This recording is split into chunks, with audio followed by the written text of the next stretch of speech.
Hello everyone, class 4th, chapter number 10 time. Here I am going to discuss this exercise which we have already done in our Zoom classes. Okay, so let's start. I am just going to make this video for your convenience. So let's start. Write down the time shown by each of the following clocks. Everyone, ये वाले questions हम लोगों ने third class में पहले किए हुए हैं, बहुत ईजी हैं.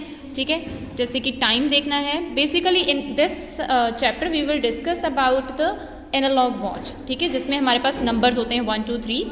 ठीक है, डायल होता है हमारे पास. ठीक है, आप सबको पता है ये वाली मिनट हैंड होती है, एक आर हैंड होती है. ठीक है, तो ये वाली वॉच को कैसे हम ऑब्जर्व करेंगे इस चैप्टर में हम डिस्कस करेंगे. ओके, सो फर्स्ट एवरीवन, जब भी हम चेक करते हैं हमें पता है कि जो स्मॉल आर वाली जो okay, R hand is at 4 and minute hand is at 12. So this is 4 o'clock. Similarly here, यहाँ पे 5 से थोड़ी सी आगे है. ठीक है, हमारी R hand. So this is 5 and ये आपको पता है मिनट्स कैसे काउंट करते हैं. 5 इंटरवल्स होते हैं, 5 मिनट्स के होते हैं. 2 इंटरवल्स निकल गए. So it means this is 10, 5 10. Right, here यहाँ पे ये 4 के बाद है और यहाँ पे 8 पे है हमारी मिनट हैंड. सो यहाँ से 12 से लेके 6 तक 30 मिनट्स और उसके बाद 35 40. So this is 440. राइट, तो आप लोगों ने ऑब्जर्व करना है टाइम. ये भी सेम ऐसे ही है. हम लोगों ने थर्ड क्लास में इसका मॉडल भी बनाया था आप लोगों ने. राइट, टाइम का तो सबको आना चाहिए टाइम.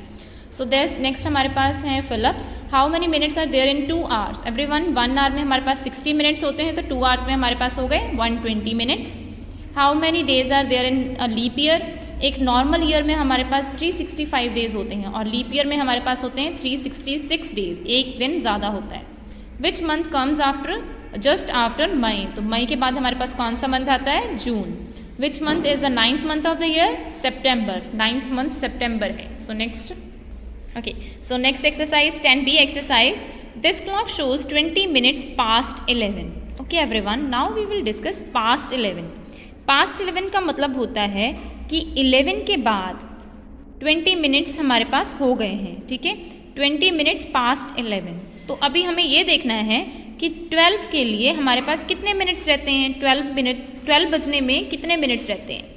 ठीक है, तो हमारे पास कितने रहते हैं, यहाँ से ये काउंट कर सकते हो आप. ये तो हमारे पास हो गए 30 मिनट्स. पूरा हाफ जो होता है 30 मिनट्स होता है और ये 2 इंटरवल यहाँ पे भी हैं. सो 35 40. सो इट मीन्स टोटल 40 मिनट्स रहते हैं 12 बजने में.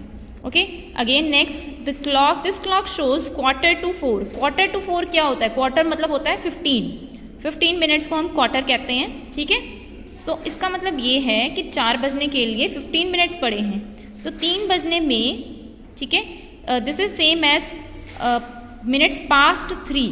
तो यहाँ पे है 4 बजने में 15 मिनट्स पड़े हैं, बट 3 बज के कितना टाइम हो गया ये हमें फाइंड आउट करना है. ओके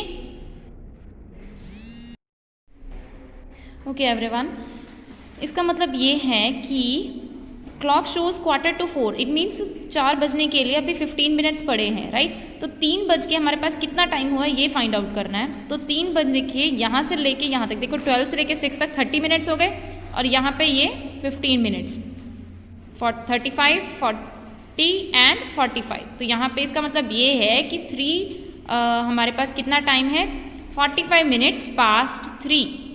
तो मतलब कि 3 बजकर 45 minutes.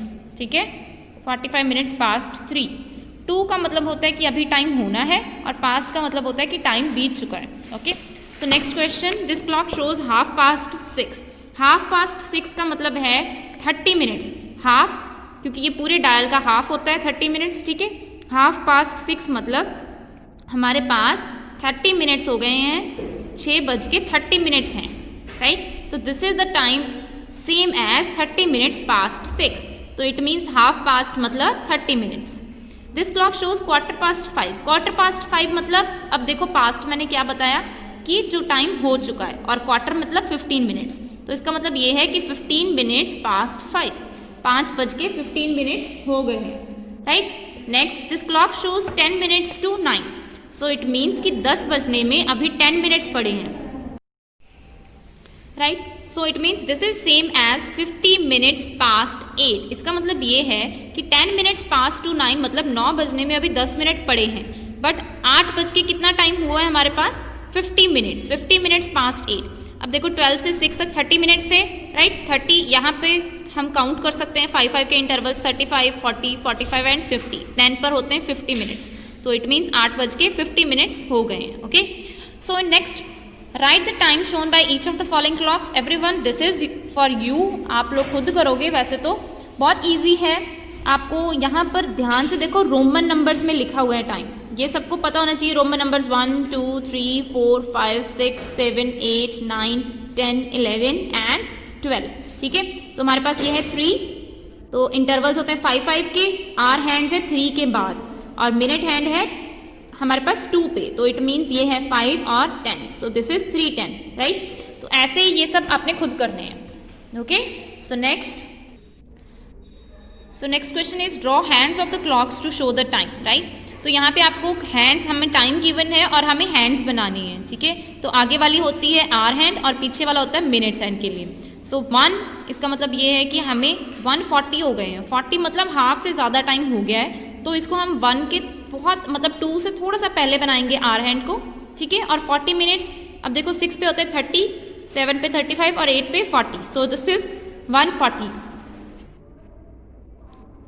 Okay, so similarly here हमारे पास है 6:21, 6 shows hour, right, and 21 shows minutes. तो हमारे पास 6:21 है, तो 6 के थोड़े से बाद हमने आर हैंड बनाई, 21 है एवरीवन। तो 3 पर 15 मिनट्स होते हैं, 4 पे होते हैं 20 मिनट्स, तो 20 के थोड़ा सा बाद हमने बनाना है 21 मिनट। 1 मिनट मतलब अब इसके अंदर पूरे 5 इंटरवल्स होते हैं ना, 5 नंबर्स होते हैं 20 और 25 के बीच में, ठीक है। तो 21 मतलब 4 से थोड़ी सी आगे बनानी है हमने हैंड्स। तो सिमिलरली आप लोग ये भी कर लोगे, बहुत ईजी है, ठीक है। 42 है, तो यहाँ पे हमारे पास 9 पे 45 होते हैं, तो उससे पहले 8 और 9 के बीच में 42 आएगा। सिमिलरली 7 है, तो 1 और 2, क्योंकि 1 पे 5 होता है, 2 पे 10 होता है, और 1 और 2 के बीच में 7 आएगा, ठीक है, ऐसे। सो नेक्स्ट हमारे पास है 10D एक्सरसाइज, राइट AM और PM in the blanks to make the sentences correct. ये तो बहुत ईजी है एवरीवन, आपको पता है सुबह रात के 12 से लेके दोपहर के 12 बजे तक, दोपहर के 12 तक हमारे पास, मतलब रात के मिडनाइट 12 से लेके दोपहर के 12 नून तक हमारे पास AM होता है, और 12 नून से लेके नेक्स्ट रात के 12 मिडनाइट तक PM होता है। तो Divya goes to school at 7:30, अब वो सुबह के 7:30 स्कूल जाएगी, so it means AM। Manoj takes his dinner at 9, मतलब डिनर होता है रात को खाते हैं, तो that is PM। You take your lunch at 1 PM, lunch तो हम दोपहर को करते हैं, सो दैट इज PM। अब PM कैसे, क्योंकि दोपहर के 1 बजे हैं, दोपहर के 12 बजे के बाद क्या शुरू हो जाता है, PM, ठीक है। कविता गोज टू बेड एट 10, अब कविता रात के 10 बजे जाती है बेड पे, ठीक है, सोने के लिए, so that is 10 PM, okay. So in next we have write the time using AM और PM, ठीक है। 5:45 in the evening, this is PM, of course. 6:40 in the morning is AM. अब 12:05 in the night, मतलब रात के 12 बजे के बाद क्या शुरू हो जाता है, AM। 10 minutes after 12 midnight, रात के 12 बजे 10 मिनट बाद, रात के 12 बजे के 10 मिनट बाद क्या है, AM। 2:40 in the morning is AM, 9:35 in the evening is PM, ठीक है। मतलब कि एक बार फिर से मैं आपको बता देती हूँ, रात के 12 बजे से लेके दोपहर के 12 बजे तक AM, और दोपहर के 12 बजे से लेके रात के 12 बजे तक PM, okay. So here what time will it be, अब ये भी ऐसे ही है, 2 hours आफ्टर 7:35 AM। अब सुबह के 7:35 AM के 2 घंटे बाद क्या होगा, 9:35 AM। 12 मिडनाइट, अब 1 hour बिफोर 12 मिडनाइट, इसका मतलब ये है कि रात के 12 बजे से 1 घंटा पहले हमारे पास क्या है, 11 PM। 3 hours आफ्टर 11:10 PM, मतलब कि जो रात के 11:10 हैं, उसके 3 घंटे बाद कितने बज जाते हैं, 2:10 AM, ठीक है। This is according to this. Again next 4 hours before 3 AM, मतलब सुबह के 3 बजे से 4 घंटे पहले कितने बजे हैं, 11 बजे हैं रात के, ठीक है। सो ये आप लोग खुद करोगे बाकी के 2। नेक्स्ट हमारे पास ये वाली exercise everyone, 10E exercise we will do in next video, okay. So thank you so much. If you have any query, please contact me and you can subscribe my channel Mathematics Prashar.